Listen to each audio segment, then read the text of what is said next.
Assalamualaikum warahmatullahi wabarakatuh.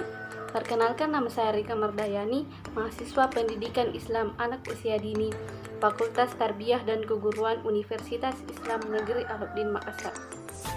Di sini saya akan menjelaskan tentang diksi dan bagian-bagiannya. Diksi adalah pilihan kata suatu pernyataan yang dipakai untuk mengungkapkan gagasan atau mengungkapkan sebuah cerita yang membahas gaya bahasa maupun lainnya. Sehingga dengan adanya diksi, setiap kata bisa dibaca dan juga dipahami oleh pembaca dan pendengar. Adapun pengertian diksi menurut para ahli, yaitu yang pertama menurut Harimurti, pengertian diksi yaitu pilihan kata dan kejelasan lafal untuk mendapat efek tertentu dalam berbicara di depan umum ataupun dalam pengarang. Yang kedua, menurut Enre, pengertian diksi yaitu sebuah penggunaan kata sesuai mewakili pikiran dan juga perasaan yang ingin dinyatakan pada suatu pola untuk kalimat. Adapun pengertian diksi menurut Kamus Besar Bahasa Indonesia, yaitu merupakan pilihan kata yang mempunyai makna tepat serta selaras dalam penggunaannya, mempunyai kecocokan dalam mengungkapkan gagasan dengan pokok pembicaraan, peristiwa dan khalayak pembaca ataupun pendengar pilihan kata. Selanjutnya yaitu fungsi diksi. Fungsi diksi yaitu yang pertama, diksi dapat membuat pembaca memahami yang disampaikan oleh penulis atau pengarang. Yang kedua, menjadikan komunikasi lebih efektif dan lebih efisien. Yang ketiga, mampu menggambarkan ekspresi terhadap gagasan sebuah cerita. Yang keempat, membentuk suatu gagasan yang tepat dari suatu cerita.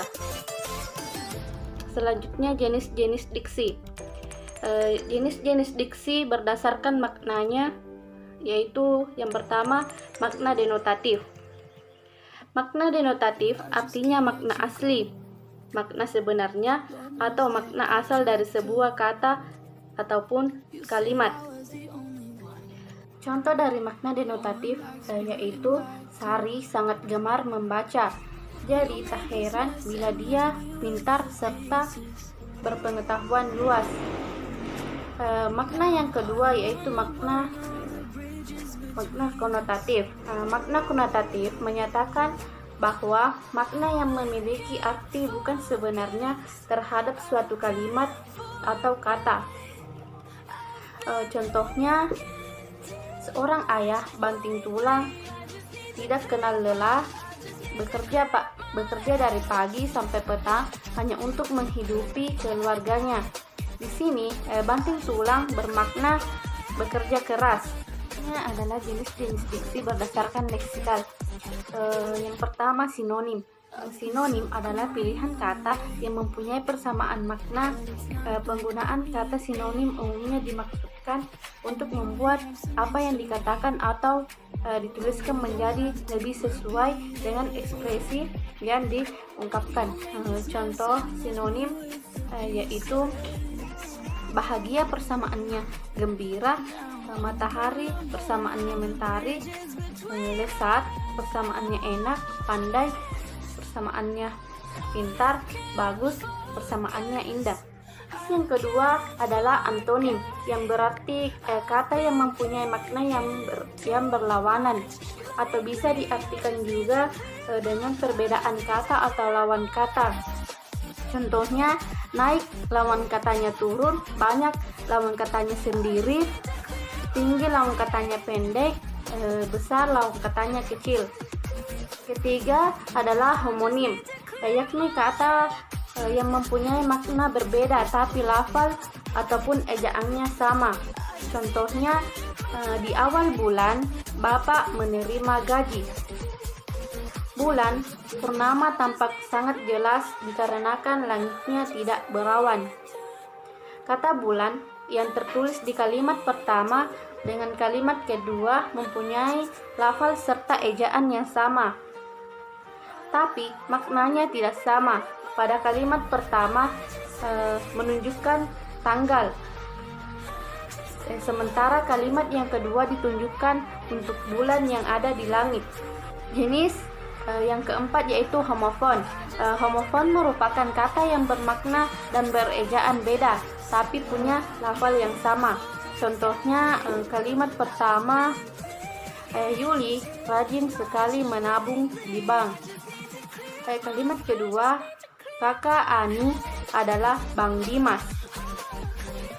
Kata pada kalimat pertama Bang dengan kalimat kedua Bang punya lafal yang sama, tapi punya ejaan dan makna tidak sama. Di kalimat pertama berarti tempat, sementara kalimat kedua menunjukkan pengertian saudara. Jenis berikutnya adalah homograf.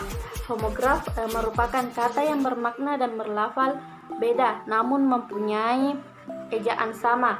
Contohnya kalimat pertama yaitu Dani sedang mengkonsumsi tahu goreng saat ini. Kalimat kedua, Dani tidak tahu jika hari ini adalah hari Senin. Tahu yang terdapat pada kalimat pertama dan kedua punya ejaan yang sama. Pada kalimat pertama berarti sebuah makanan, tetapi pada kalimat kedua mengartikan lupa dengan hari. Jenis yang keenam adalah polisemi. Polisemi merupakan kata yang mempunyai banyak arti ataupun pengertian. Contohnya pada kalimat pertama, saya menabung di bank dan mendapat bunga 20%. Kalimat yang kedua, Sinta menjadi bunga desa di desanya. Bunga melati sangat harum baunya. Kalimat pertama terdapat kata bunga yang menunjukkan jika saya menabung di bank dan mendapat untung. Lalu pada kalimat kedua juga menunjukkan arti bahwa Sinta adalah wanita paling cantik di desanya.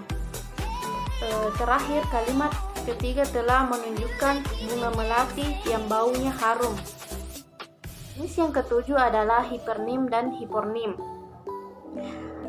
Hipernim yang merupakan kata yang telah mewakili banyak kata lainnya, sehingga kata hipernim dapat menjadi kata umum suatu penyebutan kata lainnya. Sementara hiponim merupakan kata yang terwakili maknanya oleh kata hipernim. Contohnya di dalam hutan belantara banyak sekali binatang liar, misalnya harimau, serigala, kera, macan, rusa maupun lainnya. Kata hipernimnya adalah binatang liar, sementara kata hiponimnya adalah harimau, serigala, rusa, kera maupun lainnya. Itulah penjelasan tentang diksi dan pembagiannya. Bila ada kesalahan mohon dimaafkan. Wassalamualaikum warahmatullahi wabarakatuh.